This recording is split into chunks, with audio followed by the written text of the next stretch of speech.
Welcome, Saber enthusiasts. I am Nick Nitro, and I am the Lord of the Crucible. And today we're going to do something a little different here.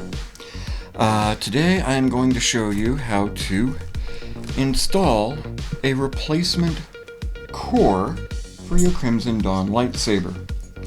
Now I'm taking an old V2 core out of my Crimson Dawn Banshee here, and I'm going to replace it with the Crimson core. You can usually tell the Crimson core because of the red color, and if you can see the lettering near the top of the circuit board itself, it actually says Crimson Dawn right on the circuit board. Now, I had to go through a little trial and error to make certain that this video would go off without a hitch. Yeah, that's right, Rocky. So I'd like to go ahead and forewarn you to be very careful when you're reassembling the lightsaber with the new core, because, well, the first couple of times, I actually tore the protective covering right off of the battery. Now, if you've got a lithium-ion battery like this, you do not want to use it like this. It is not safe. Fortunately, I had a spare, so everything is ready to go. So we'll go ahead and take this out of here. Okay. Most of this is fairly simple and straightforward. Remove the bottom sleeve, just like you normally would to, say, change the battery.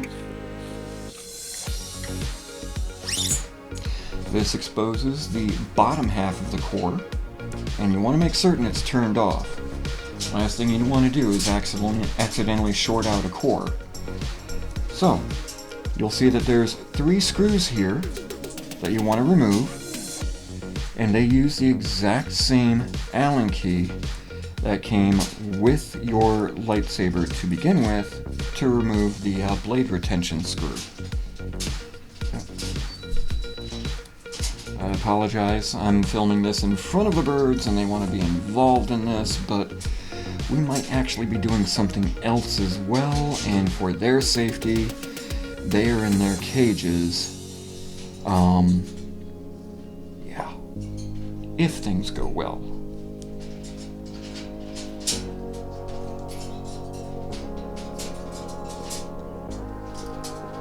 Removing the screws are fairly simple and straightforward. Here's number 3. And I probably should have done this first before going even this far. But we do want to remove this battery. Like I said, we don't want to short anything out. Removing the power supply is always a very good idea. So, there we go. Now, in the videos from Crimson Dawn, they recommend that you take the Allen key, catch the edge of the screw sleeves on the inside, and just kind of push down a little bit. You can see the button goes down quite a ways.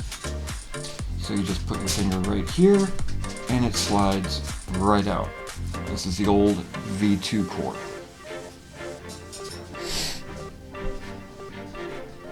Now, you take your new Crimson core, or V4 or V6, whichever you've decided to get, slide it right back in, and line up the buttons with the respective holes here. Go ahead and get your screws placed, at least on one side, so that you can go ahead and start securing everything. Now on this side, you don't want to just crank them down straight away, because you've got to bring those buttons up, and you have to do that kind of evenly, otherwise they'll kind of get jammed in there and it'll look off and a little funky. But this back screw we can use to secure everything in place. Are you two having fun over there? Oh my god, they're so noisy. But that's mostly because they want to be part of the action. I understand. Now you see the buttons and the recharge port are still very low. So just a few turns at a time, we'll start to bring everything up. See how it's already starting to come up here? You want to bounce back and forth between one screw to the other. Keep everything kind of even and level. Sort of like that.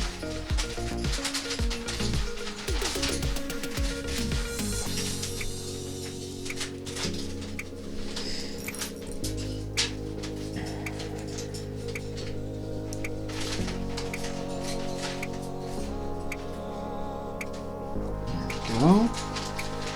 Everything rises up right to the point where it needs to be.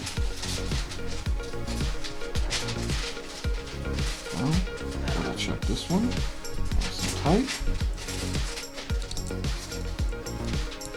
And here's good. And you take your 18650 battery, put it right back in the exact same way. Now, this core is a little bit wider than the original V2, so it's going to be a tighter fit. You can see some streaking here where I've actually had to carefully slide that sleeve on, which we're going to do right now.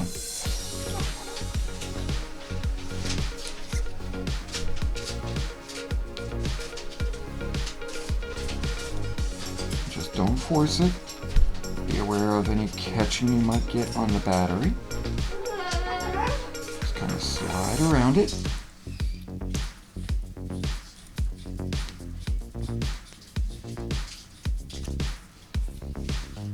And there we go.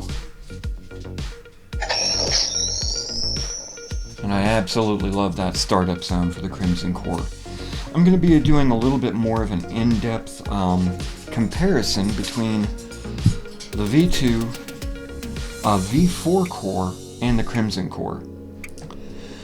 But since this went off with relatively few hitches, I am going to go ahead and attempt to do something else.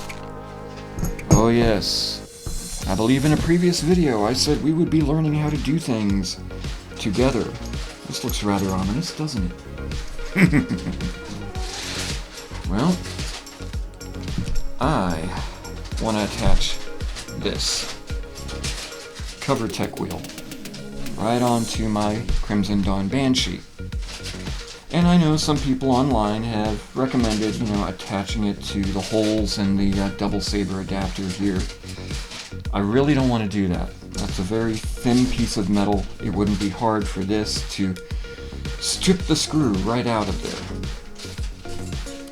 But this is not a Crimson Dawn cover tech wheel. This is one that I happen to have from Ultrasabers, and to get it to get close to the shape, because you see this is one of those grooved grips here, to get it close to the shape, I actually had to modify it and Dremel down some of the edges here to bring it closer to the surface.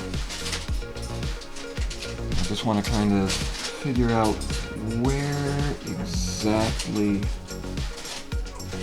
I want this to sit. I'm thinking it's going to go in between the grooves like that.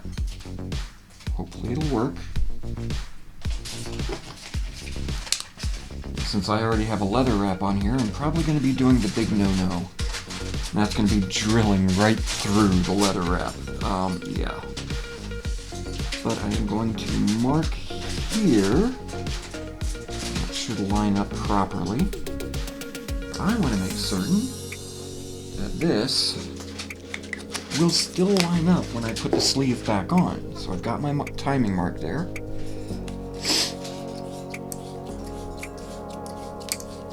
Oh yes. And you know what? Before I do anything further, let's put this into deep sleep.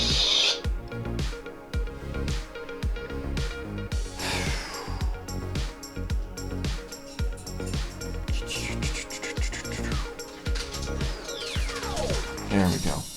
I love the power up and power down sounds of the Crimson Core. They are absolutely amazing. Okay, I want to make certain this is going to line up no matter what I do with it. Timing mark is there. So we're just going to kind of slide back on.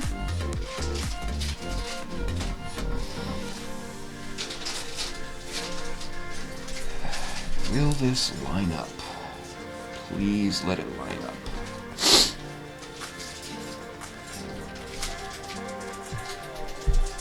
And here we are. It lines right up with the side blade retention screw hole that I was looking to align with. Okay. So, let's take this off because we're going to be drilling. And the last thing I want to do is to be drilling through either a battery or a circuit board. That would be bad. Now, this video is not meant for kids. Kids, don't even attempt anything like this without your parents' permission, and definitely not without their supervision.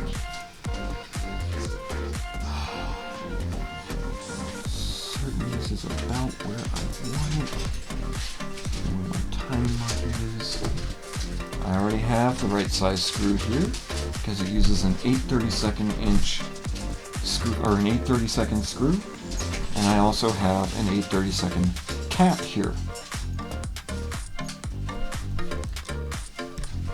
Fun time.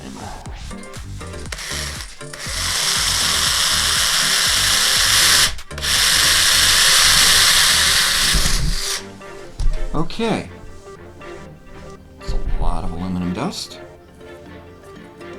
but looks like it went through rather well. Let's go this way. Now, this is something you want to do. You want to make certain that there are no sharp edges left on the inside. The tap will take care of some of that, but not all of it. So you want to be very, very careful. Meantime,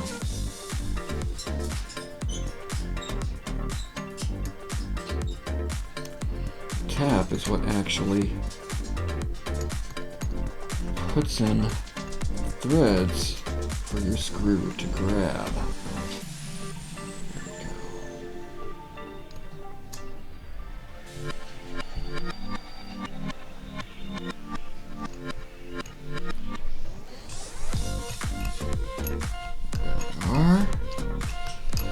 So, like I said, I'm learning as I go, and you get to come along for the ride. So if I mess this up horribly, you will know exactly what not to do. So either way, I intend to be a roadmap for everyone else, good or bad. Make certain this screws in just fine.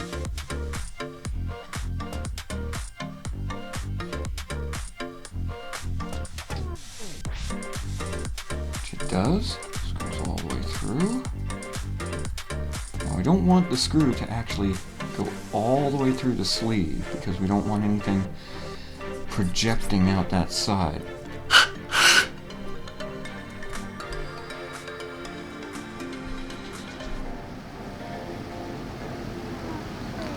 Alright, we are back.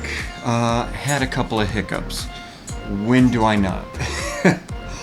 But because of the unusual shape of the grip sleeve here, I actually had to really modify the CoverTech wheel by trying to thin it out and grind down the channel here somewhat. It worked to a degree, but the original screw just wasn't long enough to reach into the threads where I had tapped the original hole that I had drilled. So I had to pick up a similar screw, which was significantly longer, and then grind that down to an appropriate size. Which was very interesting because I had to make certain that this did not poke out of the side of the sleeve, otherwise it was going to do a lot of damage to the saber core. So I was able to finally get that done, but in my testing, in my measuring and adjusting, remember how I said with this battery, that you got to be careful with these sleeves because they're very, very tight and you can actually tear the plastic coating of your battery. Well, I did it again. So, like I said, let it be a warning, I do have spare batteries, everything's working fine, but it just goes to show that when you've got a very tight fit, you have to take a little bit more precaution when you're putting pieces on and off. So, with that said, here's our final assembly. Because of the way that I ground this down, that should be how it fits on there.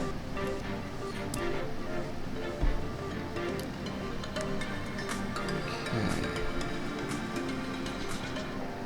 Right there.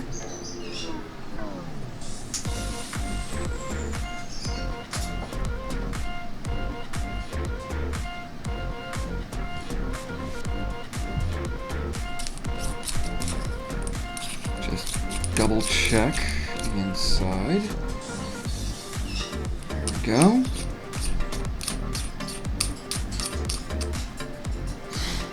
And with a little bit of caution, sliding this on.